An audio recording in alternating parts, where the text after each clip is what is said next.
আজকে আমি গেছিলাম দীঘা মোহনাতে ঘুরতে। সকাল সকাল গিয়ে দেখতে পেলাম জেলেরা ট্রলারে করে অনেক রকমের মাছ নিয়ে আসছে এবং সেখান থেকে যে যার ব্যবসার জন্য সবাই মাছ কিনে নিয়ে যাচ্ছে। আমার এত রকমের মাছ দেখে খুব মজা লাগছিল।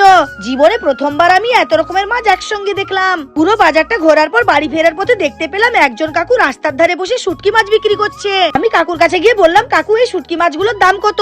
কাকু এক এক করে মাছ দেখাতে লাগলো আর তার সাথে দামও বলতে লাগলো।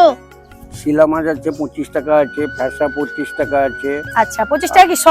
আচ্ছা এই ফ্যাসা আছে 30 টাকা। আচ্ছা লোটে মাছ 40 টাকা।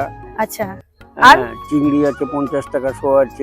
এটা লবণ ইলিশ আছে। আচ্ছা ইলিশ, বড় ইলিশটা দেখতে পাচ্ছি এটা 700 টাকা করে বিক্রি হয়। 700 টাকা কি কেজি, কিলো? কেজি। আচ্ছা আচ্ছা 1 কেজি 250 টাকা।